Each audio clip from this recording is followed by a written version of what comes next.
All right, everyone, thank you very much for coming out here to the Sheraton to learn about Windows IoT. I appreciate it. I'm James Colas, and with me is Chirag Shah. And for the next 75 minutes, we're going to do the thing that we enjoy most, and that is talk about Windows IoT. Hopefully that will be enjoyable for you as well. So let's get right into that. Yes, I already said who we were. If you caught Sam and Rashmi and Galen's talk about Microsoft IoT in general, this may be familiar. If not, I recommend that you go back and check out the recording for kind of an overall view of Microsoft IoT. And we're going to go into the Windows side. And so as a commercial IoT device maker, when I go to make a device, I have what we call a hierarchy of needs. And it's based on the psychological hierarchy of needs, and that is, I need a place to sleep before I worry about getting that next promotion. Okay, and so we have to get the fundamentals right, and then we work up to the reasons that we all do this and make a commercial IoT device. And so I'm going to walk through each one of these, give a demo along the way, and then I'll finish with a demo on how Windows IoT can be used for edge intelligence in an industrial setting. And I'll show off my little friend here, and we'll kind of go through how the Windows AI platform really shines on Windows IoT using Azure ML. Now, before I get too deep into this talk, I just wanted to level set what the two different editions of Windows 10 IoT are. We have Windows 10 IoT Core, which is aimed at small devices. I'm going to steal Chirag's thunder here, small device here, with 512 megs of RAM, a small amount of storage, and running on ARM32, yet still having a whole Windows UI surface to program against. And then we have Windows 10 IoT Enterprise, which is Windows 10 Enterprise that we all know, designed for fixed device situations. And that has all of the power, and then, of course, some of the requirements of Windows as well from a hardware perspective. So we'll kind of go back and forth between talking about those, but those together are the Windows 10 IoT Edition family. So I'm going to hand it off to Chirag now, and he'll talk us through long life silicon and our OS. Great. So thank you, James. So when we spoke with folks last year, there were three things we really heard from the developers. First thing we heard, people said they need better hardware. They need longer life silicon, longer life solutions that they can build for both commercial and industrial solutions. And so we responded to that. We took that feedback in, and we've enabled Windows IoT Core on NXP silicon, on the IMX6 and IMX7 family. These are two of the most popular industrial silicon silicon solutions that's available in the market today. And we're happy to announce that Windows IoT Core is supported on these platforms and is available for preview right now. Next thing you told us was, great, hardware is wonderful, but I need to make sure these devices are secure. These devices are going to be lasting a long time in the field. They're going to be running in factories and nuclear power plants and my house or wherever else. And I don't want to have that thing going and failing on me. So we've enabled 10 years of security updates on Windows IoT. Both editions, 10 years security. You're going to be able to make sure that that device is always secure and stable for your usages. And final thing customers told us was, great, updates are great, security updates are wonderful, but I need to control that. I run this in my factory, I run this wherever it is, and I need to decide what the content of that is and what the timing of that release is. So what we've done is that we have enabled we've used a Windows Update infrastructure and made that available to you. So you'll be able to send out not just OS updates, but also updates of your own components, your applications, your drivers, your files, whatever else you need through the Windows Update infrastructure globally. So let's talk about these in a little bit more detail. First, the hardware piece. So we started and we worked with our original partners that we started with in the Windows IoT ecosystem from a few years ago. With Qualcomm, we worked with them, and Qualcomm has made the process easier to build with their systems. They've enabled a public BSP access for their BSP for Windows. They've improved manufacturing processes and documented those to make them more complete, so you can actually go to scale with the Qualcomm solutions in a much easier time frame. And they've also done things where they've improved the BSP itself. They've taken feedback from customers. They've taken the feedback to say we need better display outputs, we need better audio capabilities on the system, and they've improved that in their BSP, which has enabled them to take Windows IoT Core into markets that we haven't been in before. So low-cost digital signage solutions that are now sub-$100 with Windows IoT Core and Qualcomm solutions. It's a real innovation that we've seen a lot of positive feedback on. With Intel, they're one of the strongest partners in the portfolio of Windows solutions, and we delivered on a promise with them that we made last year at Build, which said that we were going to expand the Intel ecosystem of silicon across their entire portfolio of products, right? So from their i3, i5, i7 to their Atom solutions and Celeron and Pentium solutions. And we've done that. We've started and we've completed the work on the low-cost silicon solutions and the low-power silicon solutions from Intel. So the Braswell and Cherry Trail solutions are now supported on IoT Core. And we went ahead and we also worked with the ecosystem. We worked with partners like Aeon that have developed the Up Squared board. The Up Squared board is a development board that customers use for both prototyping as well as production devices. And those solutions are used by over 150 by developers in over 150 different countries. Very popular solution for x86, x64 development, and we're proud to say that that's supported on IoT Core and available today. And finally, with Raspberry Pi. The Pi has been a success in ways that we didn't even imagine on Windows. We thought it was going to be used for developers and people to just start playing out in marketing and makers. And what we found is that a lot of people want to use the Pi. They want to use this board, this device, $35, and be able to deploy that into solutions that they hadn't had connectivity before, they hadn't had intelligence on before, and add that capability with a device that they can use for prototyping, or they can sometimes use in production.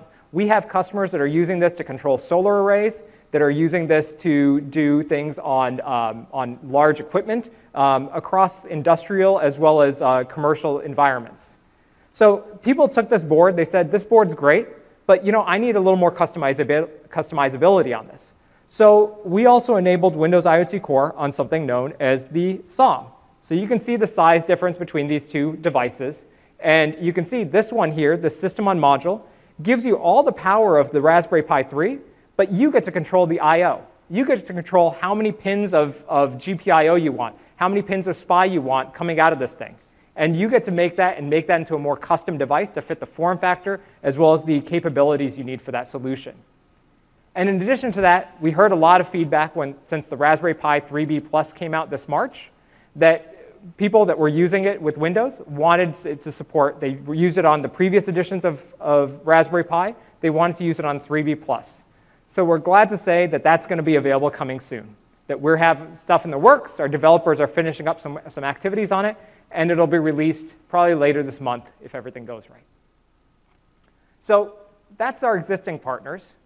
We also worked with NXP, which I mentioned earlier. Now, NXP is a solution that gives a broad range of capabilities for Windows. Their IMX6 and IMX7 family are used extensively throughout the industrial and commercial environments.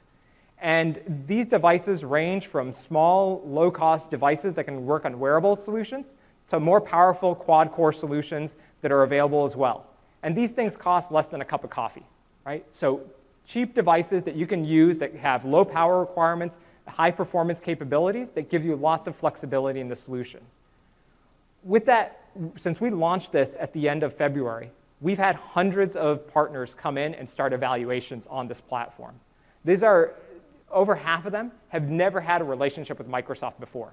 That means that it's opened up Windows to an entire ecosystem of partners that have never worked with Windows and Microsoft before. It's a great expansion of the opportunity. And 80% of these customers are coming in because they need cloud connectivity. They want the ease of Windows that helps them to connect to the Azure cloud and capabilities that that provides. And so we're really excited to see what that's bringing in. Moreover than just adding more I/O capabilities and feature and price options for developers, one of the things I really like about the work that we're doing with NXP is that I feel like there's a shared company ethos with them. They are working, and NXP is almost synonymous with security. They work on the smart cards and the solutions you have in your credit cards. That little chip that's there, that's all NXP technology. They're kind of built on this idea of security. And with Windows, we've been able to work and unlock unique capabilities of that platform. There's solutions like TCPS and Trusted I/O. These are capabilities that we've enabled with NXP, and you can find out more about them in the security talk that happens tomorrow. It's an IoT security breakout session that happens tomorrow morning, which I'd encourage you to attend to learn more about some of these capabilities. But this entire NXP solution is in private preview right now. It'll be commercially available this fall.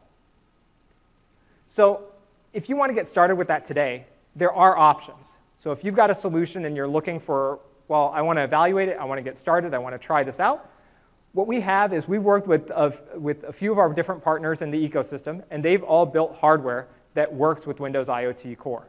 So these solutions you can purchase today. You'll be able to get up, running, and get going with the solution in just a few minutes.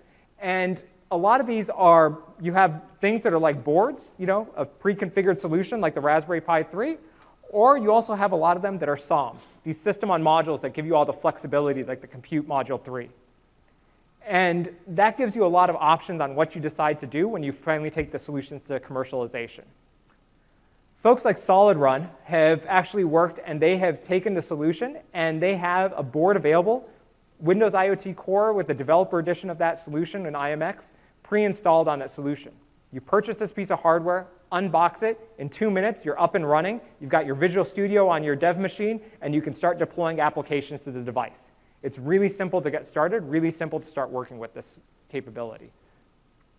But let's say, like a lot of people, because IMX is a popular piece of hardware that's available in the marketplace, you've already got your own design. You've got a piece of hardware you're already working with, and you're not going to use one of these commercial boards. So if you've got that, we have a private preview available right now. You go to the URL there, aka MS-IoT-NXP, and you can sign up for that. We'll get you access to the solution, join the hundreds of others that are working on that solution right now, and you'll have free access to the source code for the BSP, be able to customize it for what you want to do for your device, and be able to try that out on your existing piece of hardware if you have that. And if you don't want to bother with NDAs and that sort of thing, we do have the public preview of that that'll be available this summer. So the entire thing is there. It's in a GitHub repository. You'll be access to that GitHub repository and be able to see, contribute code back to it, or just use the code and test it out and see what makes sense for your product. But that's what we said with IMX. You don't just have to have IMX solutions. We have these developer board solutions and capabilities available on Intel, on Qualcomm, and the Raspberry Pi solutions as well. So if you go to our website, windowsondevices.com, and you press the Getting Started button, which is a big prominent link right on the front of that page, you'll be presented with a list. And on that list, you will see developer platforms from all of our different partners. And Intel-based, Qualcomm-based, Raspberry Pi-based, NXP-based. And with these solutions, you can get information more about those products. You can purchase those hardware right from that website. And you can also download an image that you can load onto that device. So you can get up and running and started with the solution in a few minutes. That lets you go from a concept to production and solution on that in a very quick amount of time, which is really what you want to do. Because when you have an idea, you don't want to be stuck trying to wait and see, OK, wait, I've got to go find one thing I don't have or do something else. You've got the image, you've got everything there, ready to roll and ready to get started with. But when you commercialize, one of the things we talked about was we want to give you guys the flexibility, right?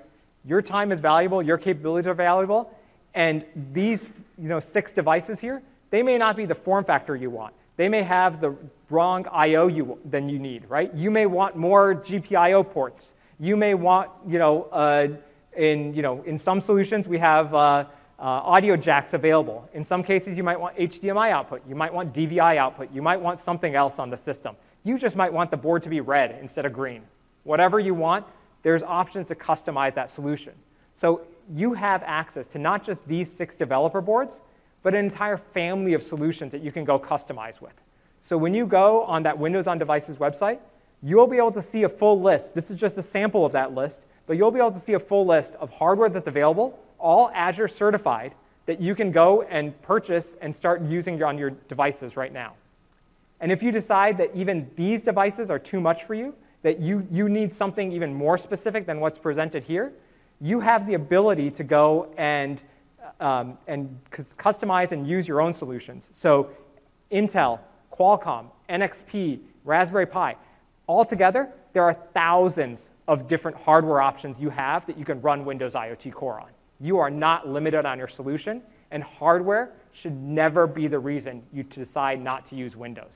If it is, let me know. I will fix that. That's a promise. So the next thing we talked about was security for the device. So we talked about this idea that you have a device, it's going to be in production, you have it on a robot arm, you have it in a factory, wherever it is. You want to make sure that device is secure and stable for a long period of time. So in the fall this year, we already have a solution called an LTSC, a long-term support channel.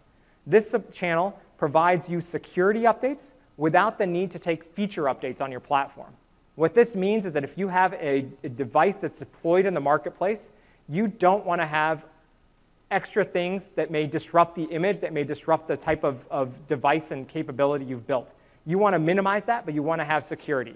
So with the LTSC updates, you will have security-only updates that are available to you to deploy at your need.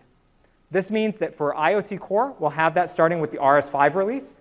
With IoT Enterprise, we already have that with our RS1 release that's already in market right now. So we'll be having that, and it'll be the same policies for support that you've had on Windows Server or Windows Enterprise already. And because we said silicon is not going to be the issue, hardware is not going to be the issue, you can see here a full list of the hardware that we currently have enabled that will be supported on that RS5 or the fall release of Windows. Final thing you told us, you said you need more control. You want to know when these updates are going to go to your device, and you don't want an update coming down at the wrong time. You don't want to have, and you need the ability for that update to include your workloads, not just the stuff that Microsoft wants to provide. You need to have your own elements coming in through this. So we're happy to announce that right now we have a private preview of something we call our Device Update Center. This solution is a capability that gives you the ability to leverage the Windows Update infrastructure for your devices, for your capabilities, for your own files and information.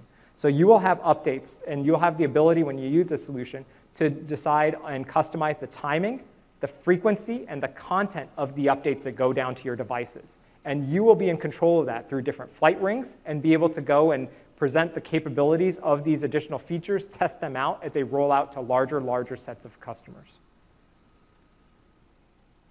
So let's walk through a little bit of a demo on this. Now, my goal was here today to actually show you guys the live system, but it's kind of in work, and there are a couple of stages that happen in this where it takes some time to go through, where the system actually validates the information and the packages you send up to it. So we're going to go through it with a PowerPoint slides that will show you the end flow of what this is going to look like. So as we come into this, when you log into the Device Update Center, it'll be a unique portal that's available for you. And when you come into that Device Update Center, you'll see that there are basically 3 steps in that process. The first step, you provide some information about your device. Second, you go and you set the package. What do you want to update on that system, right? And finally, you go and you decide when those updates are going to be deployed to your systems. So let's say I am Contoso Corp, and I'm going to make my little device here, right? And this is a ubiquitous black box. It's red in this case, but black box, play with me. And that solution, we've built the solution. It's been out in market a few months, and now we realize, oh, wait, there's a bug there. We've gotten some feedback from customers. They actually want a little bit different capability. They want the UI to be different. They want some other information in that solution. How do I get this out there? This has been sold in whether it's 200 or 2 million devices around the world. How do I get updates out to my customers? I'm not going to give them a USB stick and say, download this and update your device, right? That's a horrible customer experience. I want to be able to go and get this out to them in whichever way they want to. So let's go and continue and see what we do. So first thing we want to do on our device, we're going to go and we're going to tell the system about that device.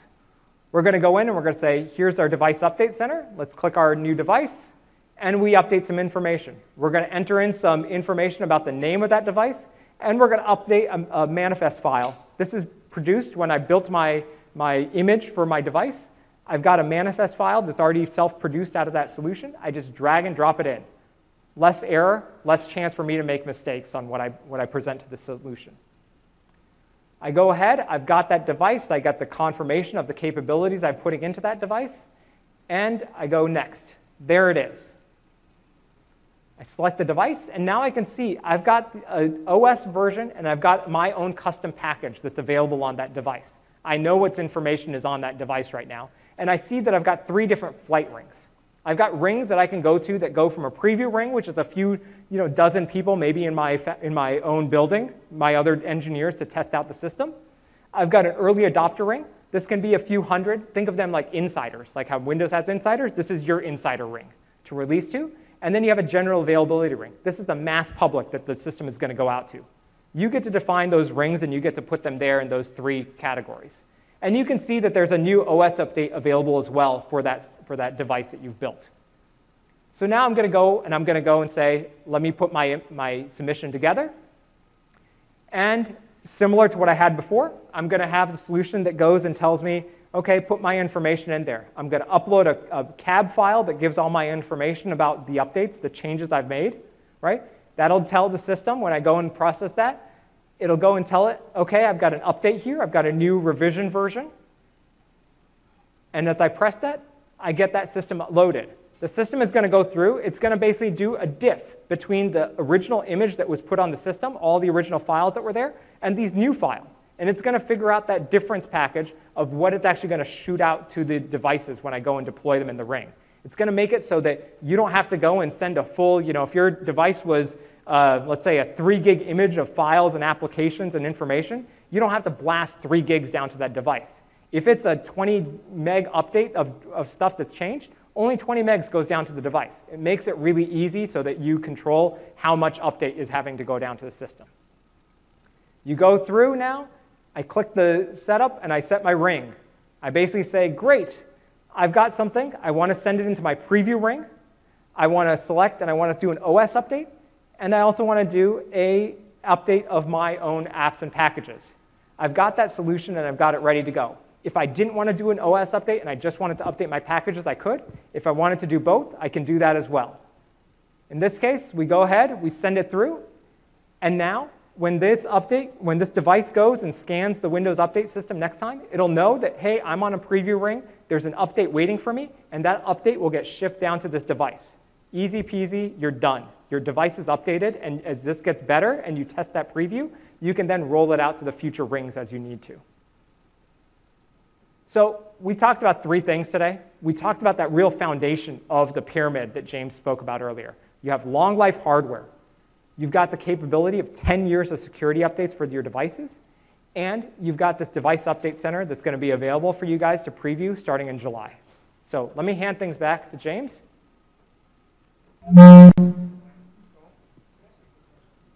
We can do it at the end.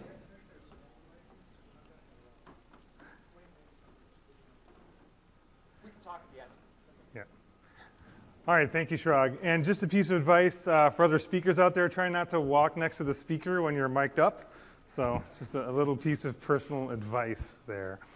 All right, great. So Chirag walked us through the foundation of the pyramid. Now we can walk up a little bit and talk about security and manageability. This is something that we hear from customers quite a bit as a value of running Windows in their IoT solutions. And so I want to talk about manageability first. There are really 2 different ways that devices are managed, and that tends to depend on the context of the device and how you're selling it and how you're buying it.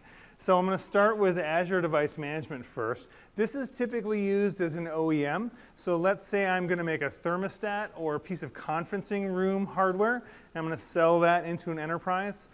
The enterprise customer doesn't want to mess with it. If the thermostat's not working, they want to call the thermostat people. They don't want to go fiddle with that and debug it. So it's going to be the thermostat maker in that case who may have hundreds or thousands of customers themselves with hundreds of these. So they're really interested in managing these at scale across multiple customers. And that's where someone is going to use Azure Device Management to manage those devices. On the other hand, if I'm purchasing something, a computer that I'm going to use in my own environment, let's say a cash register. If I'm going to get a cash register, I'm going to make a bunch of changes in that suit my environment, and then my IT department is going to want to manage that. They're going to want to be able to check its health. They're going to want to be able to push certificates. They're going to want to have it look just like any other PC on their network, and they can do that with a Windows device using any device management MDM client, or preferably Windows Intune. That is our recommended path. Either way, it comes down to the same layer on the system that manages these things out of the box and ready to go. Despite whichever Windows device you choose, a small device, a medium device, or a large device, it's all going to work and be built on the same platform. So what we have today is Azure Device Management works great on IoT Core, and Intune works great on IoT Enterprise. And of course, we are announcing that we're filling in the box.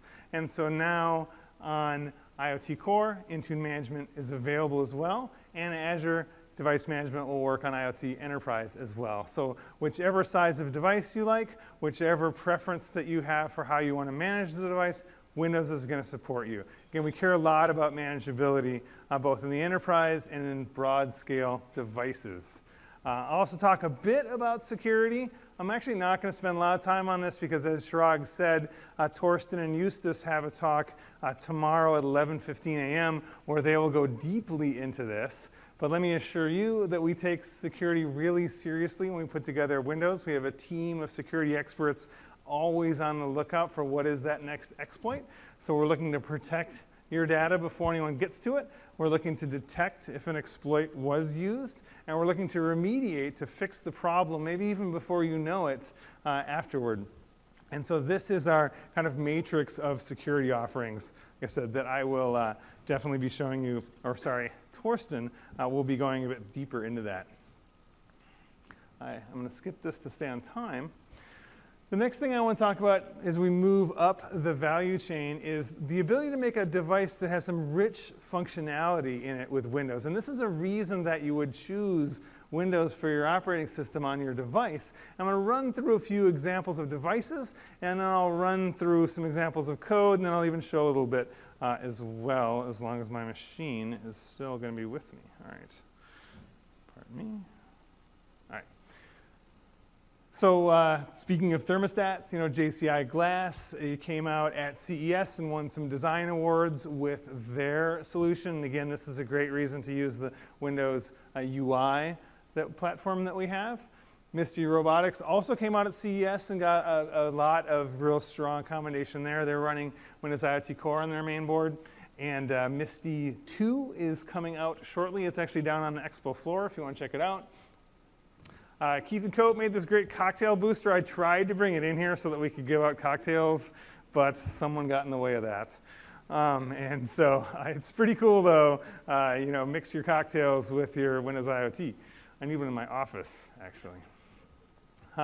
We just went over to the Hanover Messe show in Hanover, and Rockwell Automation made a big bang out there with their automation solution, so they can automate across multiple devices. And then, of course, they have UI that they can check into and get their BI out of everything that's happening across the system. We were at the Digital Sign Expo recently. Our customers were, and a lot of our customers there really appreciate Windows. We had a number of these small devices here announced. And this is a great place for Windows IoT Core because this particular device is going to come in about an $80 price point. And for a digital sign environment where $600 or $700 may be the norm for a PC, that's a great benefit of Windows IoT Core. I think Logic Supply also announced some IoT Core-based offerings at that show. It's kind of an example of the things that customers are doing with this. Generally speaking, I have a list here of devices that you might gravitate toward Windows on. You know, if you have a screen, you've got microphones or speakers or music players, or you have a digital sign, or maybe an ATM, financial devices, cameras. These are things where you're going to need to pull together pieces if you're going to do this using an open source solution where the software to handle all this is there, and it's there for 10 years and updated and secure the whole time. It's an example of some of that software and stacks that are just there, right? We have speech runtime. We've got a great UI platform, pen, touch. I was at the dentist office the other day, and she did imaging on my mouth, and then she could pull up the image right there and touch it and spin it and bring up a keyboard and annotate it. That was all running Windows. It's the kind of thing that the maker of that device just has all this stuff built in and ready to go. A lot of these stacks take some real work to pull together in an open source solution. So that's something that's there. Couple more examples of that to drill into. The speech platform is a good example. We have a lab of people that do speech stuff that you can turn to if you're putting together a speech solution. We've got support. We've got tools that are there to help. A lot of devices get made with the speech platform. And there's a beamforming and multi-channel echo cancellation. There's so many things that are there that if you're trying to put together an audio solution, it takes some real work to get that right. Well, again, we have a team of audio experts that worry about this stuff and say, hey, how can I source where all these microphones are finding the current speaker, for example, the current person speaking. That's all there, right there in Windows. And so we think that's a good benefit. Here's another example. This is something that this was released in this current version of Windows that just came out, the April 2018 edition. This is a camera barcode reader. And we heard a lot of positive feedback from this when we were in Hanover as well, talking to point of sale folks. And what it allows you to do is take any camera, plug that in, and the decoder is built into Windows. I feel like I keep saying this over and over again, backed by 10 years of support. It's in Windows. It's going to be secure and stay secure. It supports all these common symbologies here, and we've got docs and sample code. I'm actually going to walk through some code in a second here, because what would be a build talk without at least a little code? And again, my example here is this is how easy it is to just pull in something and make a Windows device out of it. So I'm going to show you what I have here, and I'm going to ask Dave over here. I probably should have given him just a little bit of warning that it was about to be his turn to come and give you a little close-up of what we have going on here. I'm actually going to have you do this stuff for this one. So this is any camera. I just got this camera. What's that? Oh, yes, of course. I have to pop over to the camera inputs, so you can see what we see. Very good.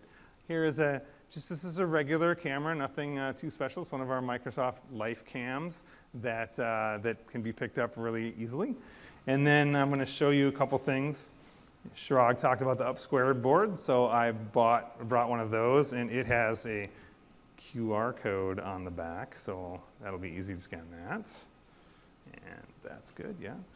And then I brought a map with a barcode on that. And then I do have to plug Digimarc. So this is a piece of packaging. You'll notice it has a barcode on it. But actually, I'm going to scan this side. And this side will also pick up the barcode. And this is Digimarc's technology that allows a barcode to be anywhere. So Digimarc actually integrated that for us. So thank you very much, Dave. I appreciate that. And I'm going to switch over to my other PC. Awesome, thank you. So let's do this. So my message here is how easy it is to add in a piece of functionality into a Windows device solution using one of our APIs. So this is a sample for the barcode scanner. This is up on GitHub right now. I think it got released. If not, next couple days, this is going up. And so this is a sample I'll show you in a second. And so the first thing I have to do is I have to bring in my namespace, of course. And then I'm going to get all of the devices that support the barcode scanner. And I'm going to create a little watcher for each of those. And you'll see I'll have an event when that watcher comes active. And of course, that will fire the watcher added event, at which point I will add the barcode scanner to my UI. So I can select, in this case, which barcode scanner I want. Then when the user selects a scanner, what will happen is I'll come in here and I will claim that scanner to say, yep, that scanner, I'm going to use that one.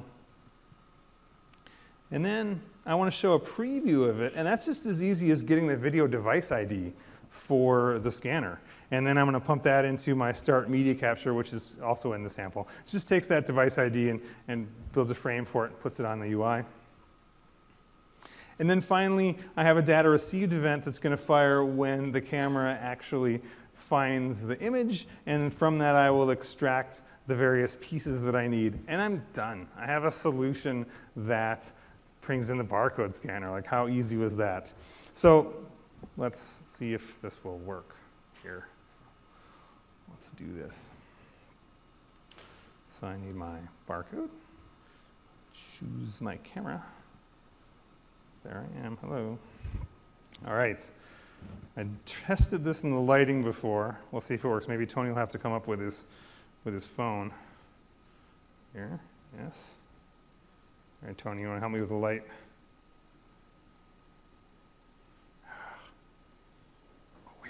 Hold on, first be smart enough to hit the software trigger button. There it is, okay. And trust me that that is the encoded label there. Let me try it without you first. There, yeah, fast, just like that. And then here is my Digimarc box with no barcode visually on it. And come on. All right, let's try the light.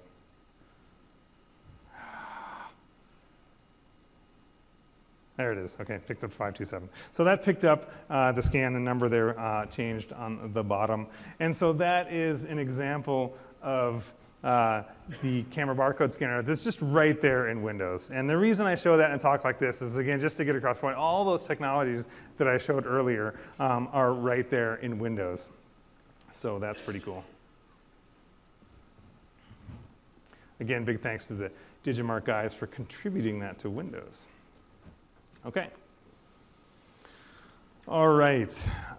So now that's the experiences there. Now I want to talk about the edge and how Windows IoT makes the edge really valuable. And I'm going to ask Chirag to help me out on this next piece here.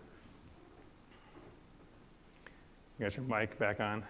So you waited until you were past the speaker before you turned on your mic. That was the way to do it. Good. All right. Nice hat, by the way. Thank you. Okay. This is the work of Randall Munro, better known as xkcd.com. And this comic, I think, does a pretty good job kind of drilling into the value of microservices and module-based computing. And it may be hard to read all this really quickly in a presentation, so Chirag and I are going to do a dramatic reenactment of it to help you through that. So let's go. Man, Docker is being used for everything. I don't know how I feel about it. Story time.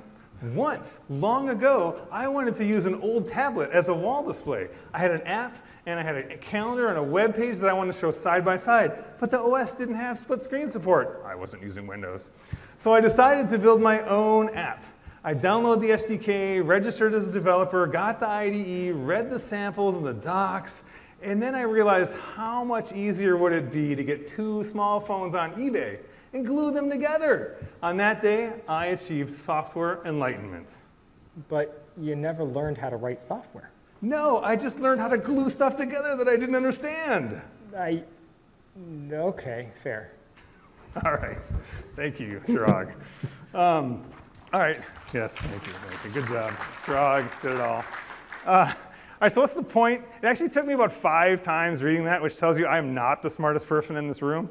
Of reading this in order to get it. But this is what microservices can do for us. It means we don't need to understand every piece of software. If we build our solution out of microservices that we pull together from eBay or perhaps the Azure Marketplace, then we can use those in our solutions and just add the piece where we're adding value. And we did announce that the Azure Marketplace is going to support Azure IoT Edge modules recently. And so now again, I just write my part and I get the parts that I don't want to have to figure out, and then I glue them together using Azure IoT Edge. So we'll look at the Azure IoT Edge architecture. And this is a standard diagram here. So it envisions a factory where I'm pulling some sensor data off into my solution. But those boxes on top represent Azure IoT Edge modules I could have gotten those on eBay or Marketplace, and then I just add the pieces that I need and send the stuff out of that to the cloud that I need. So microservices of Docker are normally used for building cloud solutions. Well, the edge allows us to take that same cloud programming model and bring it out to the edge where I can do it in an environment where I control the cost and I control the bandwidth and everything about it. So it lets me take that cloud programming model and bring it in. So super helpful. Briefly, I'll say this about Azure IoT Edge and Windows. Windows does support Azure IoT Edge. There are a handful of modules out there now that are configured to choose from. There will become more as people are able to write their own modules and put it up on the Azure Marketplace. Right now, on Windows, this does run on x64, and ARM32 is absolutely in the roadmap.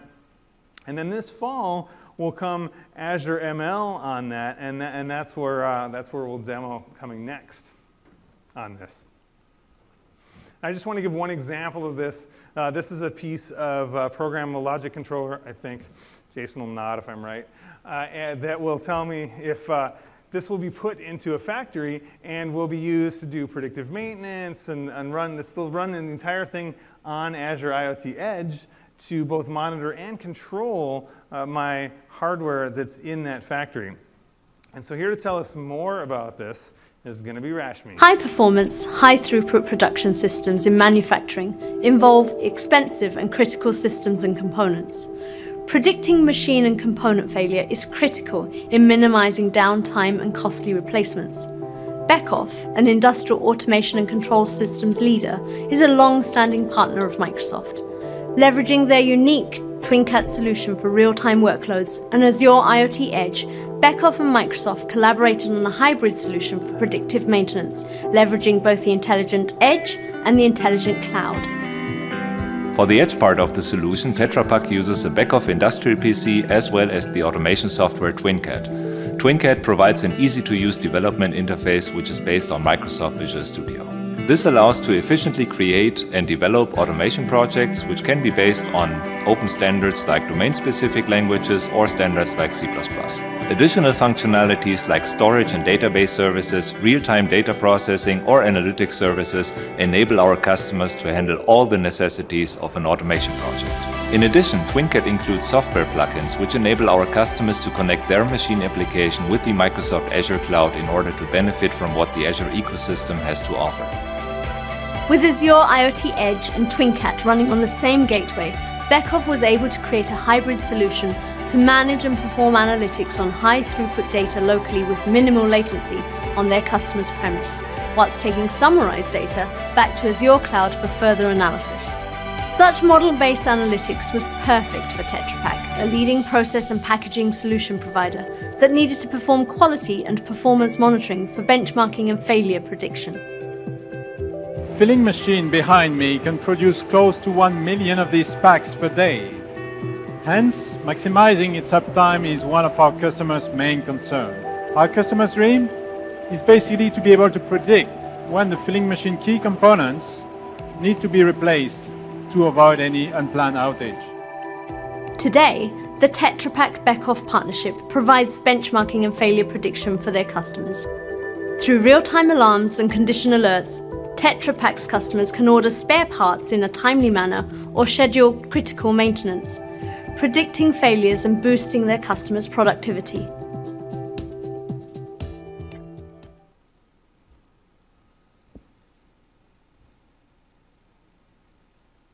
All right, great. Thank you, Rashmi. And that's running on Windows IoT Core there as well, that whole solution. That's the logic controller that you saw there running Azure IoT Edge on Windows IoT Core there. So I think that's a pretty good example of how that comes together. Okay, so now I've reached kind of the pinnacle, the top of my pyramid of needs for a commercial IoT maker. And here's where we can talk about really bringing the value of all this to a real solution that really adds significant value. I'm going to show an industrial case, but of course this can work in many industries. So I want to announce that in the fall release of Windows, a number of key technologies are going to come together. In fact, it's almost coming off the slide because I added Intel Kaby Lake about an hour and a half ago. And so these things are all coming together here. The idea is we have Azure ML, That's out there right now, Azure Machine Learning. It's a great place to train models and also evaluate them. We have Azure IoT Edge, which is a great way to move those modules to where they need to go at scale quickly and efficiently. We have the Windows AI platform, which was released in the April update of Windows. And that allows you to inference machine learning models on Windows and take advantage of the DirectX 12 compute. And any DirectX 12 compute is really the win with the Windows AI platform. Right now when we say compute, we're usually talking about GPUs, but as the next wave of neural processing units and vision processing units come online, no change will be needed to any solutions that we write because the Windows AI platform takes that all away, makes it abstract, and also allows many other hardware manufacturers to innovate in this space without being locked into maybe just one toolkit or one solution. All that will be running on Windows IoT Core, Windows IoT Enterprise, and of course Windows Server. And the value here is that you can scale your solution depending on your needs. Now we've seen cases where someone wants to run a server and have maybe 20 or 30 IP cameras being evaluated by that one server. You can use that same solution as well as if you want to have one small Windows IoT Core device that is going to it's going to do evaluation for just one camera. It's up to you. And Intel's our partner with this all the way through. And so they will support Kaby Lake on IoT Core, their 7th generation for integrated graphics in the fall timeframe. And so we'll be able to run pretty good quality stuff on this. So I'm going to walk through this case. This is a real customer, a real factory in Taiwan. I didn't make this stuff up. Our partner and ecosystem team, I think it is, in Taiwan is working with Create Steel to see how the technologies that we've talked about today at Build can be used to make their factory much more efficient and make their economics much stronger and overall make Taiwan industry that much more awesome. That's the main idea that we work with them on. So Create Steel is a well-named company. They create steel. And this is the process that we're going to be zeroing in on today. This is called steel re-rolling. You can probably imagine where it gets all those names from. It's going to take the steel and turn it into a roll of the appropriate thickness and the appropriate width for the particular customer's application. So this is a real machine that runs in the factory right now. There's a whole set of them. And so here I've got a little video of it actually in process. This is making a fairly thin ribbon, so you can see it rolling over there on your right. On the left, I've got a close-up of the machine with a camera on it. And that camera is the same camera I'm going to show you later, only it doesn't have a box on it, but same thing. That sits on the machine today. And so this is all happening today. And the purpose of that camera is to look for defects. Now, defects in steel are a normal thing. The question for a customer is, how many defects are on this roll of steel that I got? Where are they? So if I care about that, I can avoid them, and how severe are they? Now, all those things add up to how much do I pay for the steel? Okay? So if I want to make a stage, like imagine a steel stage here that was beautiful, I would want some high quality, low defect steel. My bar is going to be pretty high, and that's cool. We can sell that to you at a high price. And on the other end, if I'm going to build something back here that you're not going to see, I might be much more tolerant of defects, and I will take steel with more defects, just not too severe, but I want to pay a little less. So the economics of my business are actually really built around defects and whether I get them right and whether I explain them to the customer correctly. So this is actually a really good problem for machine learning. What's happening today is that the steel is being analyzed using custom algorithms that were handwritten by really smart people who know how to do image processing algorithms. I don't even know how to do image processing algorithms, but someone does, and these guys do it. The challenge with that is anytime you want to make a change, anytime you get new information, anytime your machine starts working a little differently, now expensive people need to get in there and do a bunch of expensive work in order to get this working right. So changing their system is really challenging. The other problem is the process stops. Literally the steel re-rolling machine has to cease operation long enough for the process to catch up because it's not as fast as we would like. So meanwhile, that machine is losing me money while it's just sitting there. So that's annoying. So we want this running in real time, and we want to be able to make changes to it whenever we want. Okay, that leads me to this slide. That's a great machine learning problem. So the fundamentals of machine learning are, as I'm sure you all know because we've been talking about it constantly, is we take a sample of good steel, and we say, this is good there, computer, and we take a piece of bad steel, we take lots and lots of these, and together, Azure Machine Learning, we can use that to train a model, and out comes this model we have here who knows a good piece of steel from a bad piece of steel without someone much smarter than me having to go in and code all that. So this is the one slide that I hope people remember when they think about the edge, because this is not the way to do it. This is the anti-pattern. But we could stop now. We have a model that knows how to do this. We have a camera. We could take the entire video frame and send that up to the cloud on every machine, on every factory. We could do the evaluation there. And we could send the answers back down to be pegged where they are on the steel. That has some real problems with economics. All right, so like sending those all up on all those machines, doing all that evaluation. We want to evaluate the steel about every square inch, right? So at about 10 frames a second, that is a lot of inferencing that we're paying for directly in the cloud. It just makes this not work. What does make it work is the edge. So in this case, we work with them on taking a Windows Edge device and putting that in between.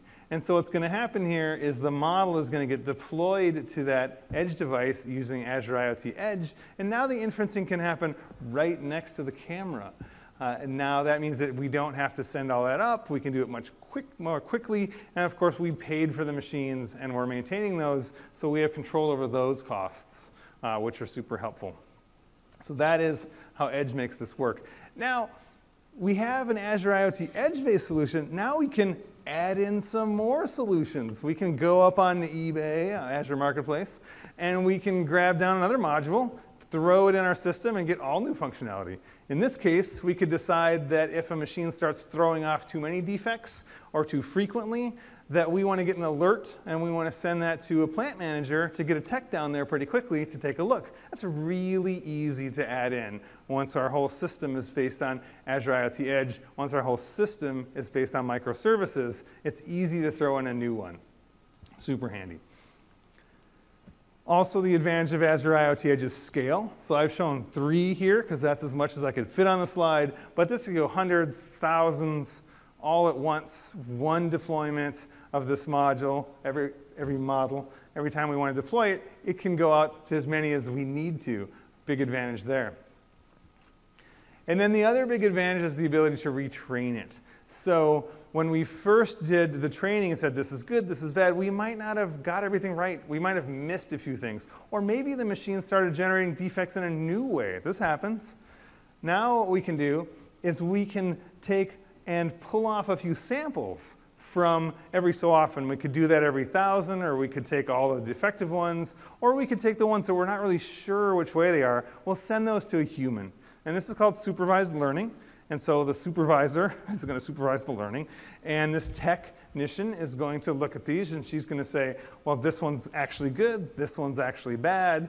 And then we'll feed that back into the Azure Machine Learning, and we'll retrain again, test that again, and we'll get a new model that's hopefully better. And then we can deploy that back out, and now we get the benefit of the new model. The other thing that we could also do, Azure IoT Edge makes this really easy, we could set up kind of an insider program of a small set of machines, maybe far from the boss's office, where we test this out. We put out our new model, we run it in production, we give it to customers, and we see if we like it. Once we like it, we can go back into our Azure portal and deploy it out to our entire force, again, a second time. It's just as easy no matter which way we're going to do it. So that's how we make Edge really be valuable for the company in the industry. I'm going to zero in on the Windows Edge device here just for a second and talk about Windows advantages. Going back to the Windows AI platform, it means that it's really straightforward to find GPUs that can do this acceleration. Any modern Windows PC is going to have a DirectX 12 GPU, and then later on, if the neural processing units start to come online, they can replace those machines, and the Windows AI platform needs no changes, nothing is needed, it just picks those right up. Of course, Windows has a high degree of trust in industry. A lot of times when we talk to folks in industry, they appreciate the security, manageability, and all those things that we talked about before of Windows. And then it's really easy to add a UI into the system. It's super simple on Windows to put that UI in there. Okay, so at this point I'm going to do a demo. I'm going to call Dave back this time, and we have a whole system here. So now I'm going to show this board, and let me come over here where I can show this off. Now this board is on the expo floor, so you're welcome to go put in some steel and fiddle around with this as much as you like. I have to turn the camera on, and you'd think I'd have learned that by now, that when Dave comes up, we need the camera input. All right, awesome. Okay, so over here, this is a cover for a camera, just like the one we showed you on the machine. This is a special industrial camera that's being used. Underneath, I have a place where I can put a piece of steel, and so this is a sample of steel from a factory, and this one actually has a few defects on it. You may not be able to see it now, but in a bit we'll show that, so I can just pop that right in there, which I'll do in a second. That's connected to, right now, this is an industrial PC running Windows 10 IoT Enterprise. In the fall release, this could be replaced with a Windows 10 IoT Core device as well. And then up on top, I have a panel which has some UI on it that we're actually using really for demo purposes and to see inside the system and understand what's going on here. But this could also be used to be actually put onto the machine itself so that an operator can easily come by and see how the machine is doing. Or this could be in the plant manager's office to get kind of a greater view of what's going on. So that's the system. I'm going to switch over now directly to this panel so that you can see what I see when I work with it. So thank you, Dave. And now get the right input. Super. Okay. So if I can do this without falling off stage, it will be awesome.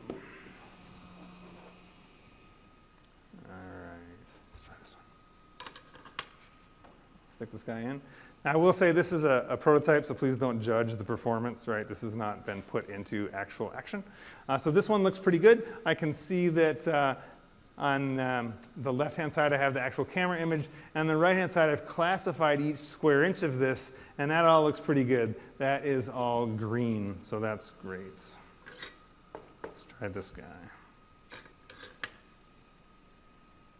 All right, so this is one that has a few more scratches on it, and, but some other things are not judged to be quite so severe on that. Now, let's take this one out. This one in. Okay, so this looks good. The experiment that I like to do, and this works about 50-50 because I'm not always that awesome at it, is I'm going to try to defect the steel right here while we're talking and get some good defects on there. Tony, do you think this is going to work? Yeah, he gives me the thumbs up, so he thinks this is going to work. Find the defects. No, I'm afraid not. It only caught just a little bit of defect on the edge, so that is apparently not a severe enough defect to warrant a problem in this case, or maybe we have to retrain it. We'll check back after retraining.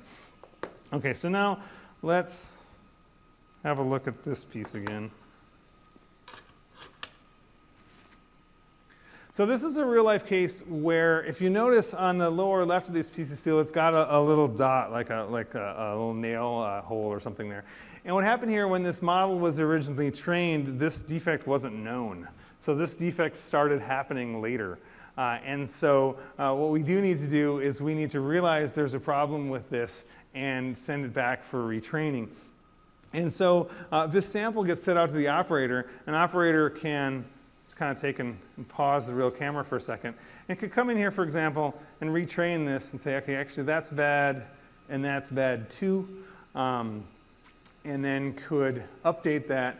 And so now what's happened here is that the system that we would write here would queue up all of these retrainings into a batch. That many people may have done a batch, or may have collected many retraining pieces of data. Great. And so now what will happen is, I'll come back to this. We'll resume. Take that out of there. Okay. And now what's going to happen is a data scientist is going to then take these, and what she'll do is she'll take all these back into the Azure Machine Learning Workbench, which we'll show you in a second, retrain these, and publish out a new deployment. Now, for our demo purposes, I don't want to run through all that, so we added some UI in here to just get a new model. So let's get that model. Of course, this would happen with no real user input in real life, but this isn't real life, it's a demo. So now I'm going to stick this back in using our new model. I'll turn the camera on. I'll cross my fingers. Right. And so now this one got correctly classified as being a defect in here. And now my business goes on being more effective and is able to really throw these out there as defects. So that's kind of an example of how this would look from a real life. At this point, am I ready for Tony? Yes. All right. So now I'm going to ask Tony to come up. And Tony is actually the one who did all the work to put the demo together. And he works in our Taiwan Partner and Ecosystem office. Is that right? OK, I got that right. And so what I've asked Tony to do is he's going to kind of take us through the behind the scenes so that we can see what's happening when this model is built and trained originally. And now I'll get you over here. You are 6. All right, there you go. Okay, thank you, James. Good afternoon, everyone. So I will introduce how to retrain the model based on the images we gathered and relabeled according to the introduction James just done. So we got some mechanical experts to reclassify the material, the steel surface. And once we collect those data, we split the data into 2 parts. So here I have 2 folders. One is the training folder, another is the testing folder. So each folder has 2 subfolders. One is the normal folder, which collects the normal still images. Another one is the abnormal one, or the defect one, which collects the defect images of the still surfaces. So we can use those collected images to retrain our model. OK, so let's get back to the Azure Machine Learning. So this is our project. We have a project to use the deep neural network to train our images. As James mentioned, this is supervised learning. So we have the labeled images prepared, and we will use the Cognitive Toolkit, CNTK, to do the retraining. OK, so in Azure Machine Learning, we can use the command prompt here to retrain the model. So we can run the Python code to help retrain the model. So in the Python code, it will do some images rescaling first, and then do some image converting so that it can convert the images to the format that CNTK can understand. At that time, we can also use the VS Code, Visual Studio Code, to see what's going on in our model generation. So here, we build a deep neural network model with CNTK, the Cognitive Toolkit here. Then, since it's an image classification problem, so we use the convolutional neural network to work on this experiment. So here we use 2 levels of convolution layer. So we start from a first convolution layer and followed by a pooling layer.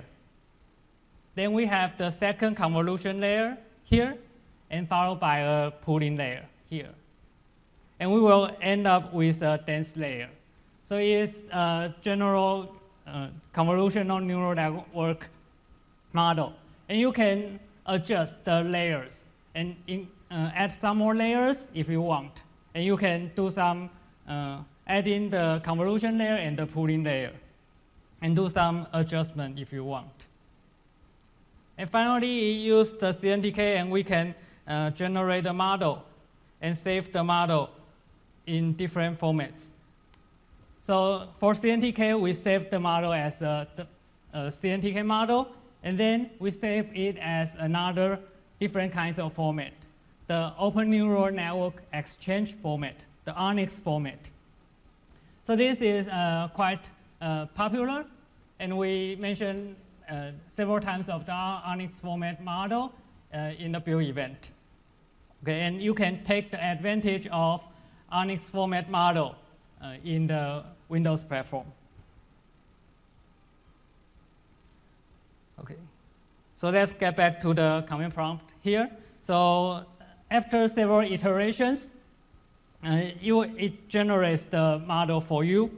And as you can see, the error rate is decreased over the iteration. So I'm thinking this model is good enough for me now. So this is the rebuilt model. And then I go back to the Azure Machine Learning to see the results. Okay, so here we have the classification results. As you can see, this is a project I ran some experience before. We have some results here. And this is the latest one I just ran.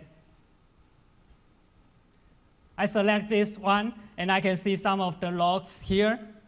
So for example, this is the printout results I just mentioned. And then we save the, as we just mentioned in the VS Code, this model saved in 2 different kinds of formats. One is the CNTK format, another one is the ONNX format. So I can select the ONNX model here and select download to save the ONNX model in my computer. Then I can also visualize the ONNX model, like the one mentioned here. So you can see this is the ONNX model, and it's generated by CNTK, the cognitive toolkit. And it has several layers, starting from a convolution layer, and we have a pooling layer, and followed by another convolution layer and another pooling layer.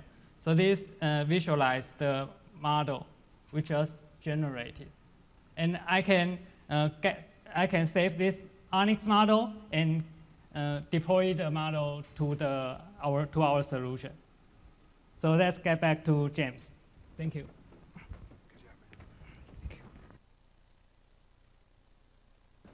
All right, thanks very much, Tony. That's awesome. It's a good thing he did that, because I would not be able to.